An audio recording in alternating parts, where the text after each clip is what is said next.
still early in wanna the see if game, I right? can't We find haven't us seen. We've still got the big tech names the rest of this week, and some moves we're still here. optimistic that we've seen the trough. Those last 3 quarters were probably the last 3 negative quarters, at least in this cycle, that we'll see, and hopefully wish we'll I get that could pin positive back. I know the market has moved CNBC, but I away, can't. and I was expecting, I think, about 0.4% contraction, can but do is- we believe that we're still going to see a positive earnings, and so from there you should see a tailwind, and that soft landing is still very much in play, even though we've seen some economic data that may have spooked investors a little bit. We expected volatility, and that's what we should expect from a couple data points, or just a few data points. I just want to underscore what we're watching on the screen here. I mean, a 10-year note yield down 17 basis points today.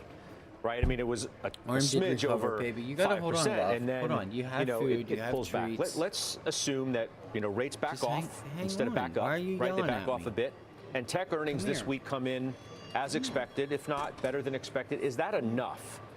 If you just wrap your arms around that, is it enough to get stocks to where the bulls want them to go over the next, I don't know, 2 months? Oh, I think definitely. I think if rates start to come down, then the bulls definitely lean in, and that's why we're telling clients, you take advantage of both sides of this equation. The 60-40 portfolio has never looked this attractive. We actually took advantage of looking at it from a real yield perspective, and what we've seen since 2010, real yielding at 5.5%. If you go forward about 12 months, on average, you get about a total return of about 18%. And right now it's flashing around 5.6% from a real yield perspective. So we're telling clients to lean in. So take the opportunity on this entry point in bonds, but also take that opportunity in equities right now. So I think they should both lean in on both sides. Wow, the 60-40 portfolio never looked this attractive because the narrative over the last couple of years was the 60-40 portfolio might be dead. Now we really have a change. Yeah, we definitely have a change now. I mean, when you finally see yield on that fixed income position, you've got bonds doing what they're supposed to do. I think everybody, because of the last couple of years, you've seen sort of, you know, last year was one of the worst years on record for fixed income. Now investors don't want to get caught in the same situation. But now I think it's really, you know, it's saying that opportunity to lean in, and I think they should take advantage of it. I want you to hold your thought for just a moment because I do have some developing news regarding the chip space. Christina Partsenevelos has that story. We're talking NVIDIA and Intel and maybe others. Christina, what's the story here? Yeah, the story is right now coming from Reuters. I'm waiting to confirm it, but it appears that NVIDIA is working on a CPU, aka a PC chip. So this would be a computing chip for PCs used specifically with Microsoft. This is a big deal because that means that NVIDIA is not only going from dominating the AI chip space, but it is slowly moving into the PC space, which was or is dominated by Intel, which is why you're seeing the negative reaction in Intel stock price down 2.5%, NVIDIA up 4%. In this report, too, it's not just NVIDIA that's working on this new CPU chip for PCs. AMD is said to also be working on a version. Both AMD as well as NVIDIA are working on these PC chips using ARMS. You can call it ARMS language, ARMS blueprint. So there's a lot of collaboration between these companies. ARMS, we know, just went public not too long ago. But this is not good news for Intel, given it dominates the space. And now you have two big chip makers potentially entering. Oh, I wanted to see ARM. I was just going to ask for it, but we threw it up there. It's up 6%. Yeah, we did. It was as you would expect, right? ARM, NVIDIA higher, Intel lower, AMD, well, that remains to be seen. But I appreciate that, Christina, very much. We'll be back to you in just a little bit if we get any more on that story, but we'll certainly follow it. And NVIDIA, by the way, you know, all those mega cap stocks reporting earnings this week. NVIDIA doesn't report until in November. So we have a little bit of a minute before we get to that, and Apple, for the most part, too, is in that same boat. Let me ask you this. Is tech enough for the market? Do you feel like you need the market to broaden out more? Are you satisfied if just tech carries the load like it did for the better part of this year? No, I think we need the market to broaden out, and I think that's one reason why investors should lean in now. You know, we've seen sort of the Magnificent Seven carry the way, but the valuations, once you strip out those 7 names, looks a little bit more attractive. And so, you know, you brought up the semiconductor space, and we think there are opportunities in tech, so not to dismiss it completely, because there are opportunities outside of the Magnificent Seven, but even in some of the mid-cap growth, or even in some of the smaller tech names for opportunities, because, you know, we like sort of the electronic semiconductor space, electrification there, as opposed to some of the maybe analog space that has really sort of pulled back a bit because autos really haven't performed as well. But that's also part of where we are in the cycle. And so I think seeing, you know, the equal weight and the opportunity for, you know, equities to potentially reach all-time highs is our view in 2024. We need some broadening for that to happen. All right, let's broaden the conversation. Speaking of broadening, CNBC contributor Shannon Saccocia of NB Private Wealth joins us now as well. All right, so Shan, interesting market action today, as we said, and maybe a lot of it because of this Ackman tweet, which, you know, got a lot of people talking of whether it's time to, you know, figure that, you know, bond yields are maybe peaking, they're going to go down. Now, he didn't offer on Twitter anything regarding where he thinks stocks may be going, but he's obviously long equities. This was a way that he had hedged his bets, so to speak, on all of that. What do you make of it? Well, I think there's obviously, you know, there's a lot of attention paid to this tweet, but there's also just a lot of attention being paid to sort of this 5% level. And I think that, you know, whether it's, you know, the perception that we are entering into a new phase where we have to start worrying about reinvestment risk, or whether it's some of that repositioning, Scott, that we talk about that happens in this last sort of 4 or 5 weeks of the year. You know, I think that there is an acknowledgement that, you know, at some point, whether we are at peak yields here or whether we haven't yet crested that, we're still at the end, if you will, of this particular cycle. And so if you're sitting in the short end of the yield curve and you know that eventually those rates are going to come down. And you want to make sure that, especially given the dynamic of the last 15 years or so, that you're getting some yield on a long-term basis. I do think that you're starting to see institutional investors, even some individual investors, start to push out on duration. There was a little bit of a head fake earlier this summer around that. July and August, there were a lot of people that were talking about potentially pushing out on duration and that we were at peak yields. So I caution that if you're making kind of a one-stop binary type move into longer duration, you might want to actually take it a little bit more slowly, because we've seen a lot of volatility. You talked about just the volatility we've seen today. There's a lot of volatility in the rate market and a lot of different things that are factoring in. I mean, Shan, part of the problem with the push and pull here man. of rates falling is, I didn't know. Maybe they're falling or going to fall. I didn't think it was going to do anything. I think this might be an overreaction. And as suggests, maybe relative to the economy, maybe it's worse again? than we think. And on that note, Marko Kolanovic, J.P. Morgan. We always highlight his notes because he puts them out, in the afternoon. He's been negative. He's closely followed. He says, quote, financial conditions remain a headwind. That's the title of his note, underscoring why he has been and seemingly remains negative U.S. stocks. What do you think about that? I think that one of the things that you have to take into account is that you're right. I mean, if we're seeing particularly movement into the longer end of the curve, we have seen three major buyers really kind of back off from that market, Scott. China, Japan, and obviously the Fed with quantitative tightening. So if you're seeing people fall into and sop up some of that issuance in the longer end of the curve, the implication of that is that perhaps there is a little bit more uncertainty, and I wouldn't want to say negativity, but a bit more of a risk-off trade. And when you think about what that means for the equity market, we were just talking about the breadth that's needed for this rally to be sustained.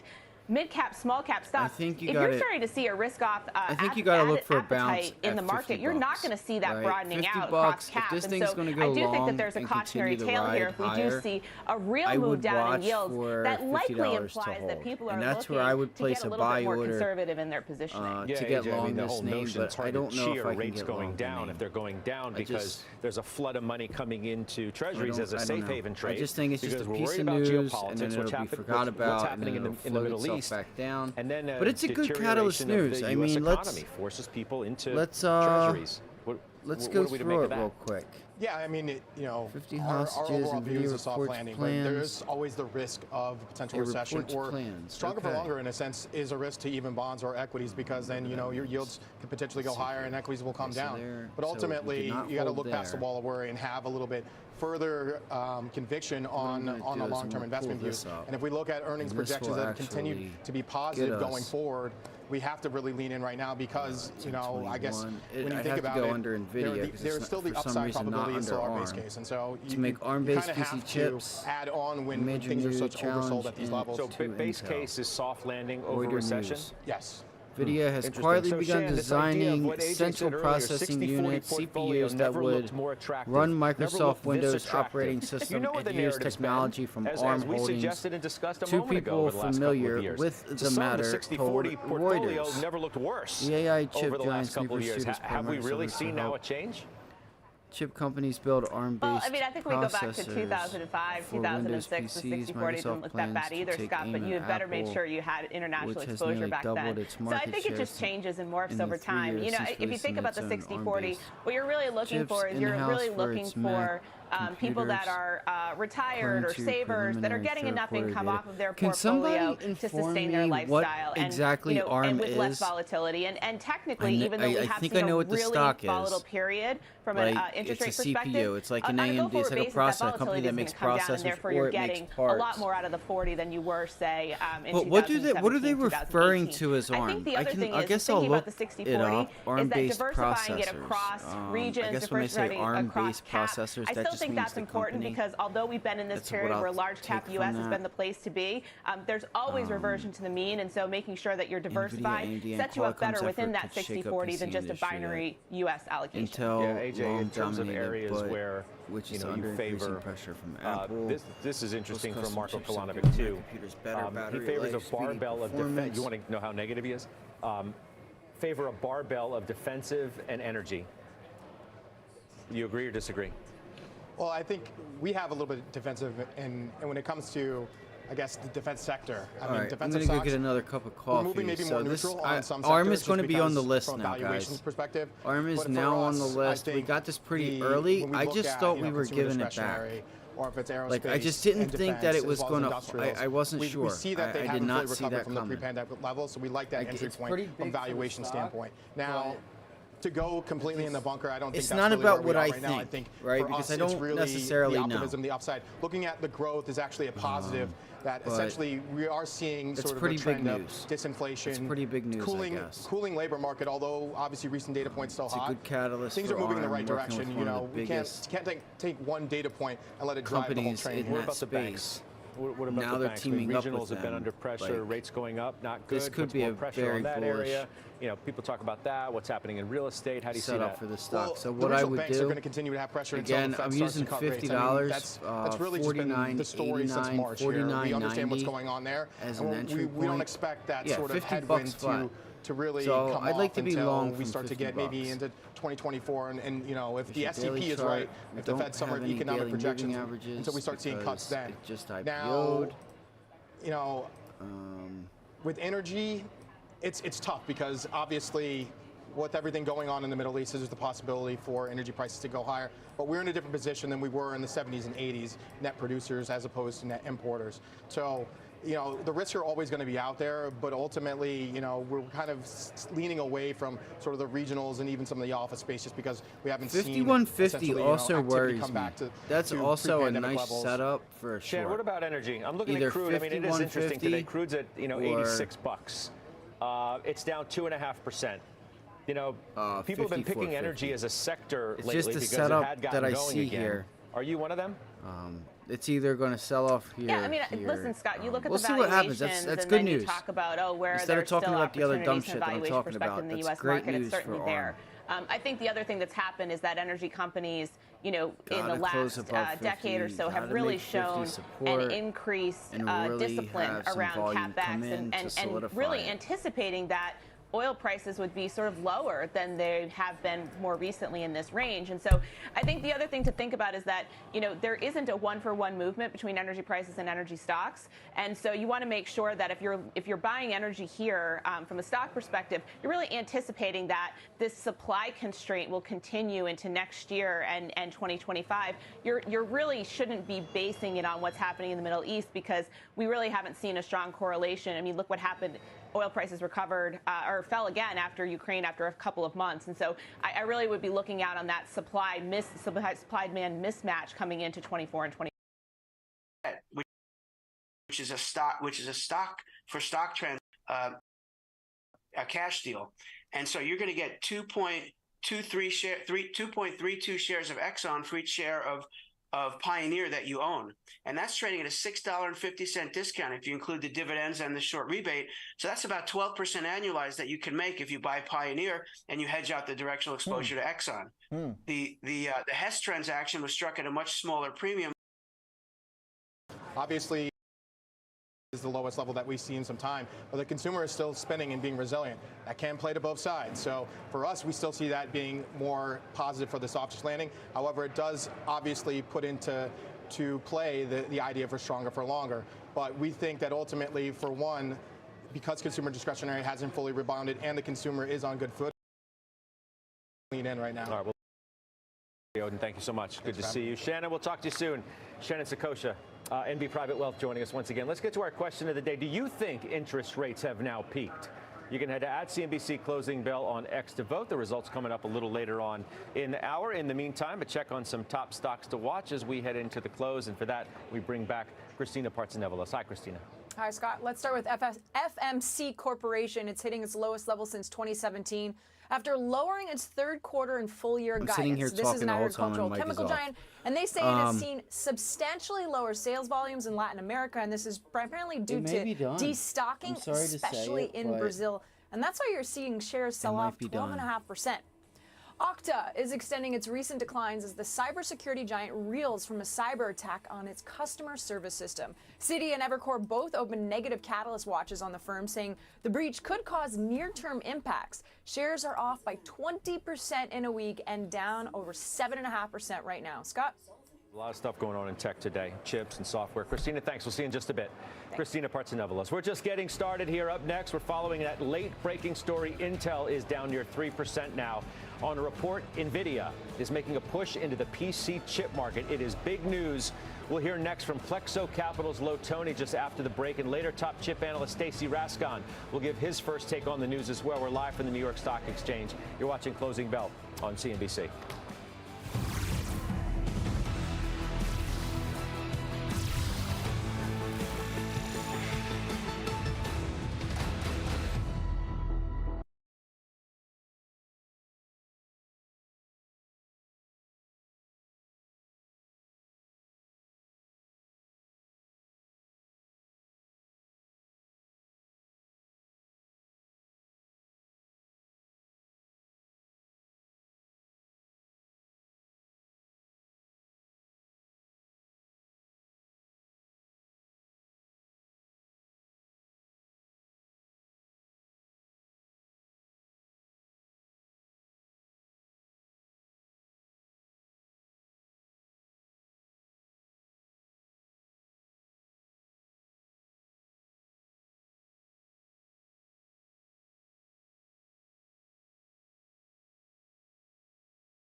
$85.55. All right, welcome back. Nasdaq's higher today. Investors prepare to kick off a major week. All right, so of there we go. mega cap You get a earnings. little bit of Microsoft, Amazon, momentum Meta, from the all up market. in the days ahead. Here to discuss, Lo Tony, founding and we managing and partner look right there, of right in Plexo between Capital. our It's good marks. to see you. It's There just is funny. a lot riding on this. You That's know, probably and the that's kind of understatement what of the year. Are they going to deliver? That's what I the need reason to know. I put those there was to say, hey, expect them to if I start deliver. I think they're seeing the going candles to meet close or below beat. here, I would say, you know, this a lot is of where I this want to is get short. This is likely where I want to already get long. been This is what I priced want in to by see. investors. All We've right? got If you don't do two those kind of dynamics things, at play you here should because it'll without help you. question. A It'll big help you push stay on in some of trades these stocks has been and, around the excitement. stuff I like don't that. want to use Help the word you hype, save but let's money use the by word getting out excitement earlier. around AI. If you don't as know a what I'm new saying, I platform. am saying like But I'm when going to we look wait. at the I'm going to actual let's say if I numbers think and we're we look at short, what right? IT I'm going to managers buy are the spending pullback, money on, they're actually or I'm going to get still short the bounce driven back by, to the you know, 200-day cloud and moving cyber. average. I mean, that's But really as where a lot time of this goes is on, heading. I want to Gartner start just seeing released a report that right the confirms candles that, closing. and I think Gartner's expecting lower. generative AI to really Right? And start I'm like, to okay, I become a wanna get significant here. factor for revenues around We don't get 25. there, But that doesn't and, like, stop start doing other the things, excitement like, around AI from being able you know, to you can propel these consolidate a stocks. little I think bit, I but heard you give correctly me, just now, and- show me and what you I said need you to think see that to the tell me good that we news are is going lower. priced in at this You know, point? if I Because wanna look, the be short. Nasdaq's down. That's all. That's over the last 3 months, Like, right? if I since got the long report- here on since Tesla, these last reports, this about area there, 7%, and a lot of what these I other would stocks do over is the say, last all 3 right, months. I want to start seeing Apple's closes. down almost I 10%. want to start seeing Microsoft closes. down 4%. Amazon's you know, negative. we start closing up Nvidia here is negative. We know and about get Tesla, higher obviously, in the towards the wake high of of their day. own That's results. telling me But what we had about where the an state of uptrend. tech is right now? Just going even the into these stupidest numbers? little things can Yeah, really I think help the state you. of tech is actually in firm positioning. When I during think trades. about You know, it doesn't how have to be that- investors' you behavior don't have to dumb typically it down that flows, much, but, we look at tech stocks I historically guess to I have really nothing be to talk focused about, and more that's on why I'm those talking about it. investors So, let looking me for not. growth. You know, but with the Let me push, not. I would say both in the private and the You public just let me sector, not do use Meta as one example in their drive just towards kidding, but- efficiency.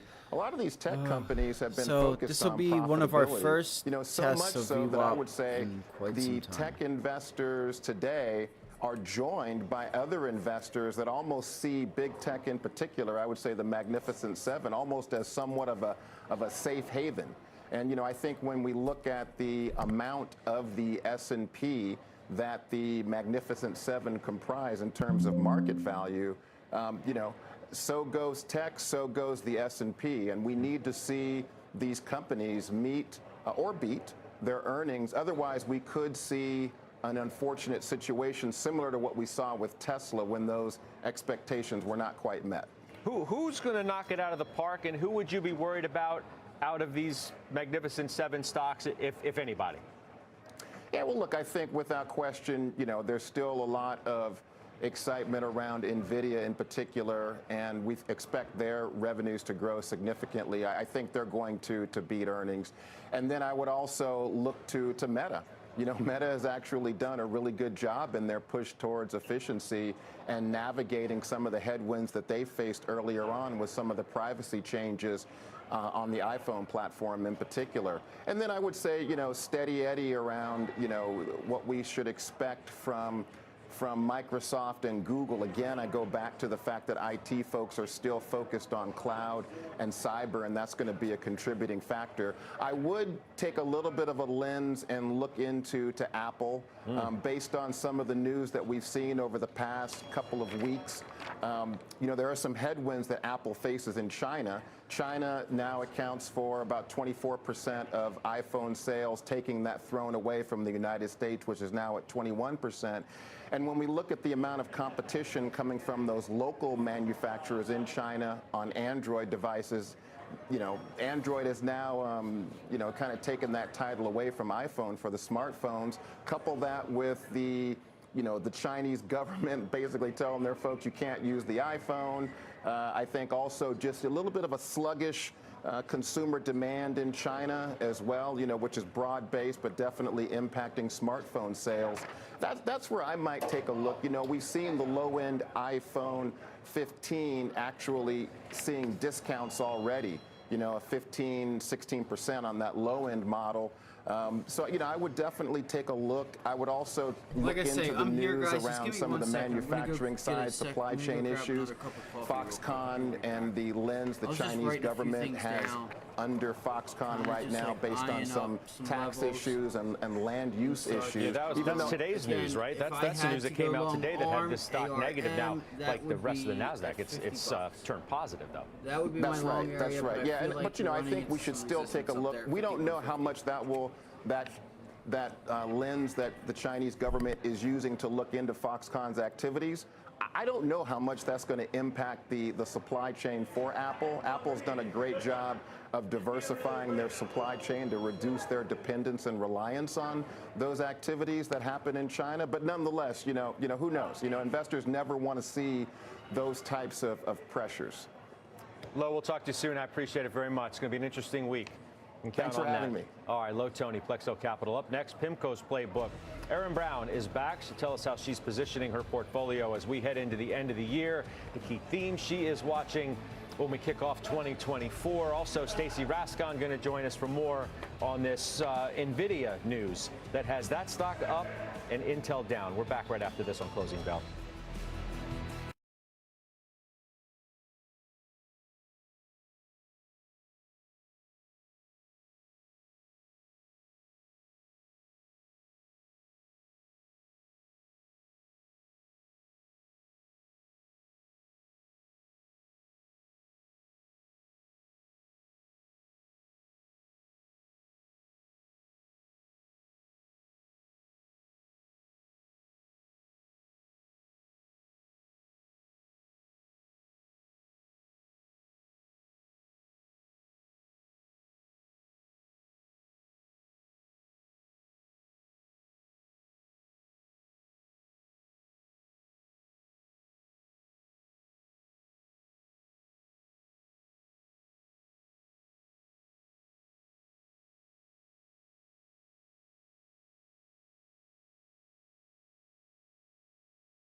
Everything.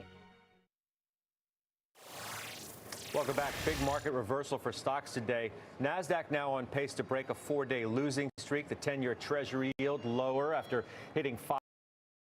See, though, the S&P's now -2. NASDAQ still holding on, but that's about half as strong as it's been. So we'll have to the close with less than 30 minutes to go. For more now on how to position through the quarter and the end of the year, PIMCO's Aaron Brown.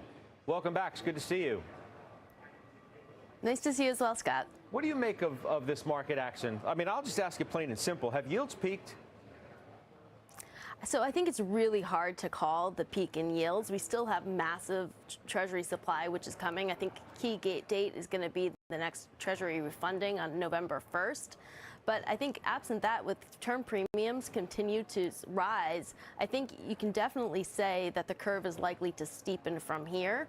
And it's very hard right now to call the peak in yields. Are we on recession watch then, or how do you assess that? I do think that we're heading to a much slower growth environment over the next year. Whether or not we tip over into recession, I think is a really hard call to make at this point. But I do expect that we're going to see growth slow below potential. We're going to have inflation gradually come down. And I think that the tails for the outcome, are particularly wide right now, which does make uncertainty high and make it a really tough environment to be directionally long equities. Between now and year end, I think it's fine. Because we've sold off recently. I think it's fine to have a little bit of a long going into year end. But as we turn the page into next year, interest of the economy are going to be.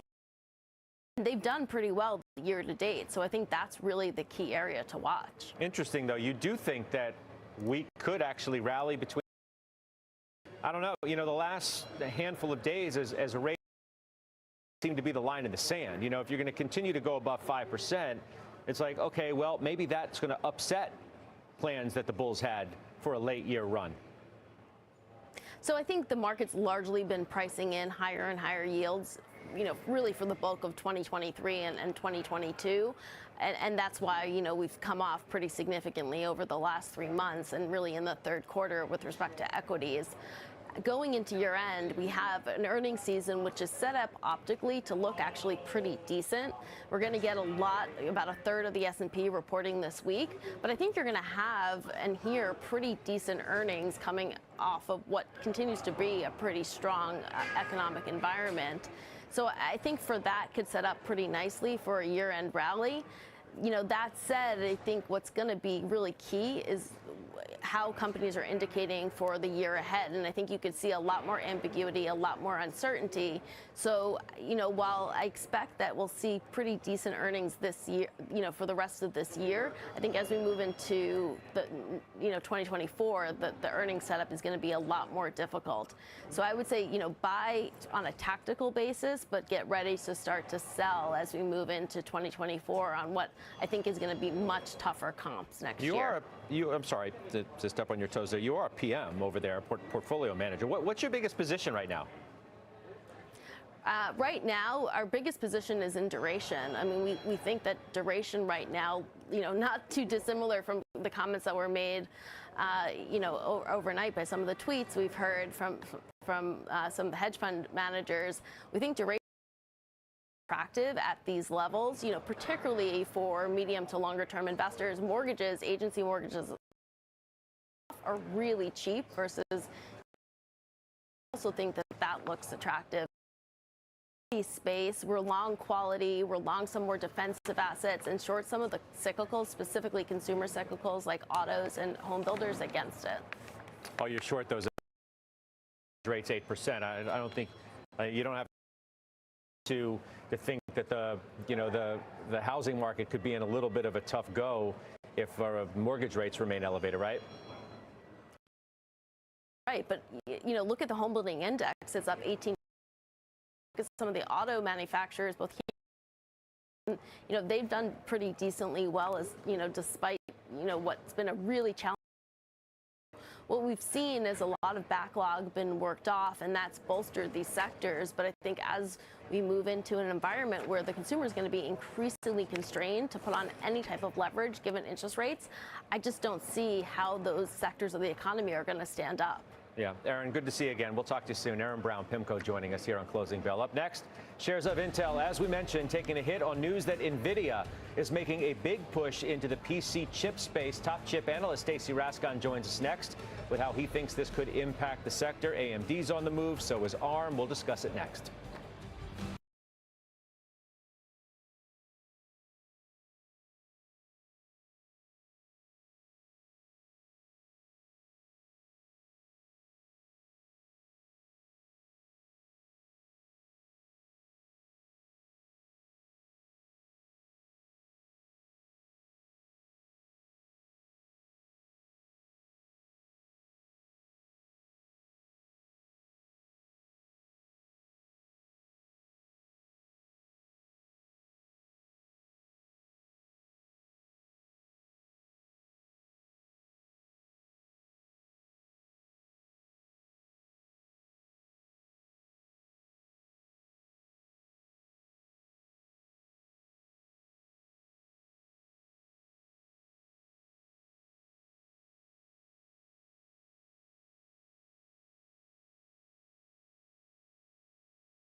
We are back. Shares of NVIDIA nearly 4% higher on the news that the chip maker is developing ARM-based PC chip. Shares of Dow Component and Intel sinking. To discuss, Stacy Rasgon of Bernstein Research. First person I needed to hear is this news. For who?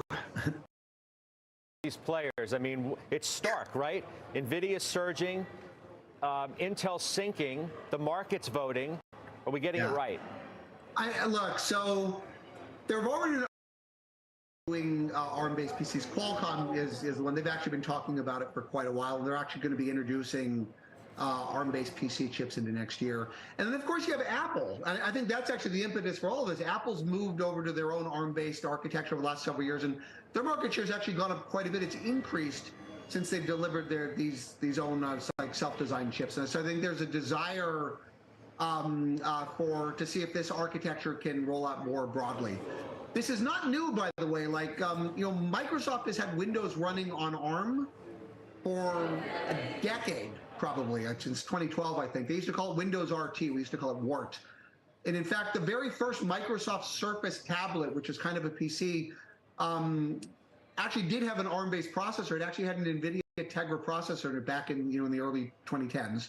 So this has been tried for a while. It's never really caught up until this point. But I'd say Apple is an existence proof, at least, that you can actually develop now today compelling platforms on ARM. And I think there is a desire on Microsoft's part to see if they can stretch that further. I'm not necessarily surprised to see other vendors besides Qualcomm into this mix. Again, I don't know that Microsoft was going to give Qualcomm exclusivity forever. If they can actually grow, and I think it's an if, but if they could actually grow an ARM-based ecosystem, clearly it's bad for Intel. There's no way that this is positive for Intel. Like, best case, it doesn't take off and it's neutral. Worst bad, and for any of these other guys, whether it's Qualcomm or incremental to anything they're doing right now, because they don't do any of that. And so, yeah, it's positive for them, sure. What about AMD? Why is AMD down on this and make chips with ARM's technology as well? Yeah, well, they also make chips with x86. So, I mean, you could probably argue either way. It's not as good, right? I guess if there's a shift in architectures and they're making ARM-based chips, they can benefit from that. But clearly, if it starts to take share from x86, they make that stuff too, so it's not as incremental. I guess Intel as well. I mean, there's nothing necessarily stopping Intel from making an ARM chip if they decided, except themselves, right? If they decided that was the right thing to do. Intel's also trying to build a foundry business, so in theory, once they could get that off the ground, there would be nothing stopping them from fabbing or manufacturing those chips, whether for themselves or potentially for other folks. So maybe there's other opportunities across the chain to monetize this. But I mean, clearly, it's a better option for you if you're not cannibalizing anything that you're already doing, right? If it's something that's wholly new, I mean, that's going to be better. Well, we're not. Well, we're also not talking about years and years and years off, like we have been for the most part talking about NVIDIA in some respects for AI.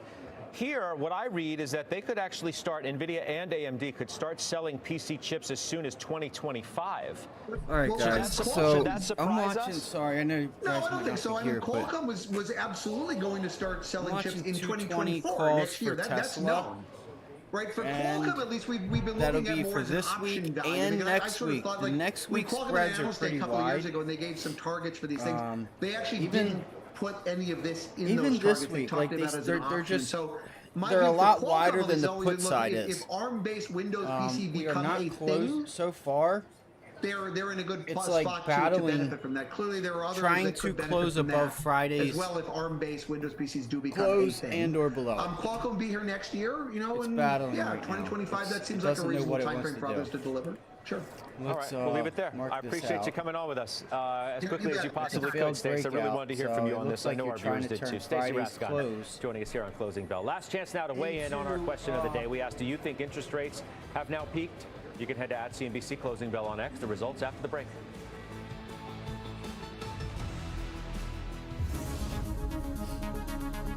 Friday's closed. Let's see here.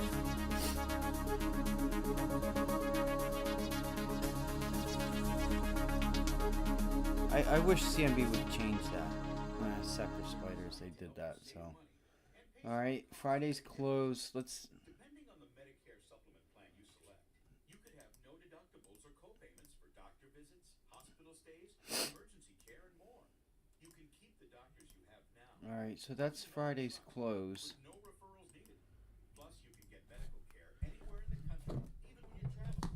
I hope you guys had a great day. I had a small loser today. We had a lot of news. We had some catalysts that we had coming into the day, which was nice.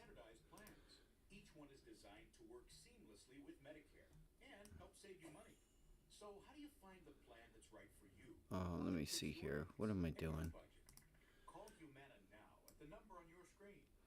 Now let's see if the SPY is able to also close.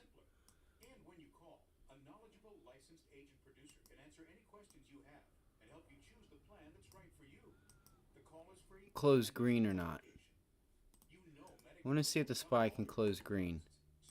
Because it's going to tell you, like, we failed to go green again.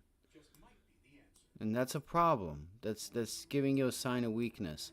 You failed to hold the 200-day moving average. And Tesla over here to the right has put in a failed breakout, right? This pennant here, really nice. That's a really nice pennant there. And it failed to go green. That's a failure to go green. That's a failed breakout. I'm sorry. That's what I was trying to say.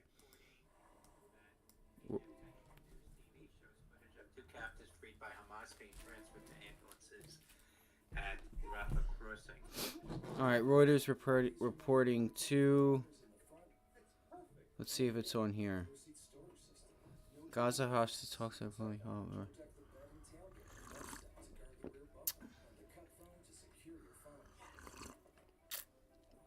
Sorry, I'm so sorry that I did that. I just drank coffee and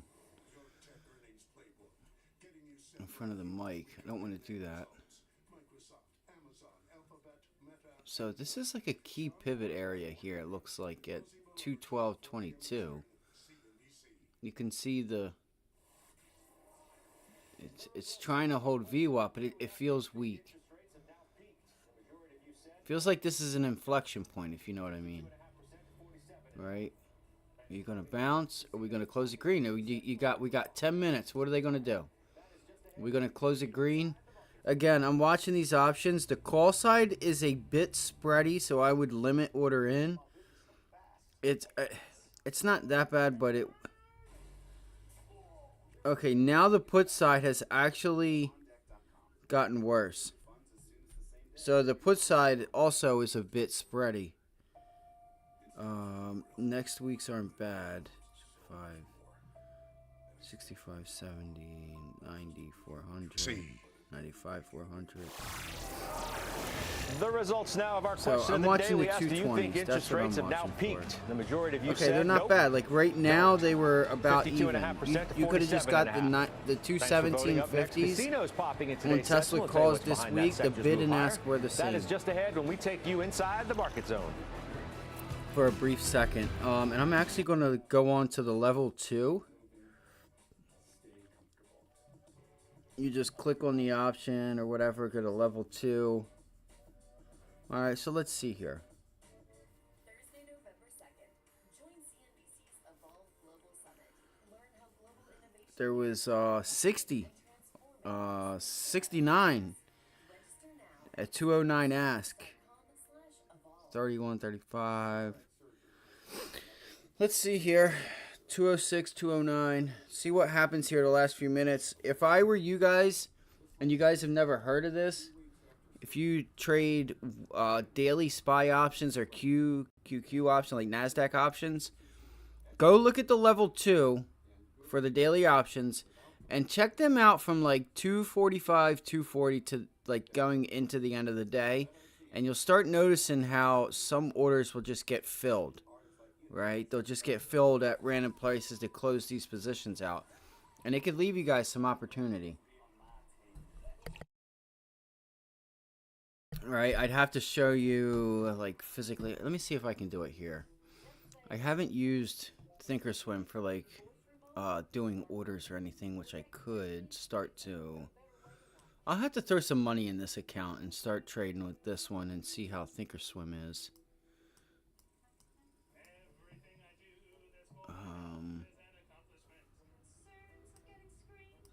let's see here. So the S&Ps are going to close red. Wow. We put in a lot of work just to get to where we were. I was thinking maybe we pull back to hold this area again, but we're breaking it. Tesla is still a bit green. Netflix was red on the day. It was earlier. I was about to say, let's see if it starts to change and go green now that the market's going red. Let's see here. Let me see where the Qs are also, because so if the Qs are going to continue to lead the way to the upside, we're going to want to be long tech as long as earnings solidify that, because things are going to change here when you get Microsoft, Google, Meta, Amazon, a lot of the big boys that come into report this week. It's just a lot of companies, and it's technology and communication.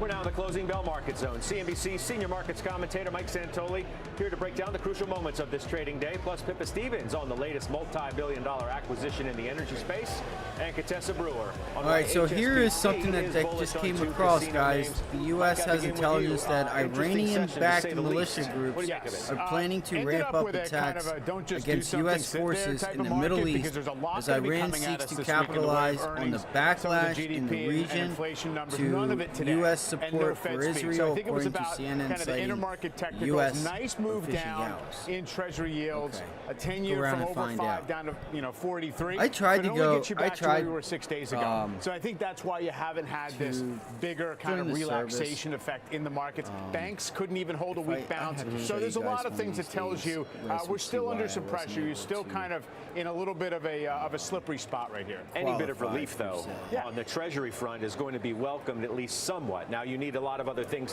to get followed. Takes the pressure off. You know, a big move down starts with a 17 basis point move down, but I do think it's very contingent. And you haven't had, if we need a real kind of desperate washout type move to set up that relief rally, we could not only close green, but we couldn't hold be close enough as we were back in September. All right, Pippa Stevens, to you. Anything you can do, I can do better. I don't know. Maybe that's what Chevron is thinking about Exxon today. Yeah, Scott, another mega merger here, and of course, less than 2 weeks after Exxon bought really Pioneer Natural Resources. And so Chevron's bet here NVIDIA. really seems to be the Guyana assets that has, given that there was some speculation that Chevron didn't have the most attractive long-term asset growth portfolio. And Guyana is a key resource here. As Peter McNally from Third Bridge told me, it is the prize in their portfolio. And across the industry, Guyana is seen as a key area of non-OPEC oil production growth. But Wall Street maybe not loving this deal all that much. Mike Wirth did say that the deal is not going to be accretive to cash flow until 2025, emphasizing the long-term benefits at perhaps maybe the expense of the short term. But looking forward, Scott, you got to wonder, there's been so much consolidation already in this space, and now that the two largest players are seemingly off the table, is this all that we're going to hear for M&A in the energy sector, or is this just the beginning? Certainly something to watch going forward. I hope you guys had a great day. Yeah, which we will. Pippa Stevens, thank you so much, Mike. It's, it's the inevitable questions like, okay, who's next? Yeah, and regulatory issues. Are either of the deals that Pippa was just telling us about going to get through the regulatory door? From real big picture perspective, it seems like the two biggest U.S. majors making relatively sizable deals would probably invite some scrutiny. Maybe the administration would want to find a rationale to block them. But this is a commodity business, literally. It's not like there's consumer pricing power. They're very small All right, so percentage again, of remember overall tomorrow, production, I don't want you to know, forget no matter this how much myself, they buy. So Spotify. I just wonder I'm exactly really how looking much forward of a to fight trying it'll to be. trade Spotify tomorrow, I because do it think can it's lead interesting us from some a corporate really good strategy point of opportunity view, though. for some the idea intraday of kind of trying to patterns. buy your growth as opposed did to CRM invest sell off? 'Cause yourself. I And feel like you know, it the got other, to that it looks a area little and bit then sold reactive off, on but I wanted Chevron's part. I'll not be, you know, short not to by really Friday's step around close. that. No, because, which is why we asked the next obvious I mean, question. sure, they've Okay, been well, talking who's next? beforehand, but they talked to a lot of people and taking them at no premium. What does it mean for the exploration production companies still on the board if Hess got no premium off their last trade? Well, Joe Terranova today, I have Last was like, 3 okay, minutes. now what does ConocoPhillips go Last out 3 and do minutes, something? So keep your eyes unfortunately. on the Very space. possible, absolutely, yeah. Keep your eyes on the space. All right, MGM and Wynn are leading the S&P 500 today. Bullish notes on both today from HSBC. I want to Contessa thank Brewer every single following one of these you moves. What who can you joined tell us us? today. Initiated Who to buy hit the like HSBC button. puts a price target of I need to make the stream $111 a on lot Wynn. better. Currently Need to trading make it just a little bit enjoyable, higher than entertaining. $90. They say, More look, importantly, opportunities abound in Las Vegas. you know, There's a to rebound get in us making Macau. There's a some new money here. project in the That's my Middle East. ultimate goal. All of that, HSBC says, is largely ignored and underpriced by the markets. We saw Wynn shares up about 2.5% today. MGM shares up about the same, fueled by optimism over some of those same factors. Plus, of course, MGM has investment in the digital world and acquisitions internationally. Price target from HSBC, $49, where you can see it sits at a little more than $36 now. Las Vegas Sands got a boost today for some of those same reasons. Macau just on fire. DraftKings and Penn shares popped today as well. Look at DraftKings, up like 5% on the day. Sports betting handle grew 32% over last year. New Jersey, Scott, had a 50% spike in September handle over last year, and it was, of course, the longest established state for legalized sports betting outside of Nevada. So when they can make a 50% pop in handle, you know something's going on in the sports world. Yeah, no doubt about that. All right, Contessa, thank you. Contessa Brewer, 2-minute warning. There's the sound effect, which means I go back to Mike Santoli. Well, the real fun begins tomorrow. Yeah. The mega caps that we've been waiting for, that's when the parade begins. Yes.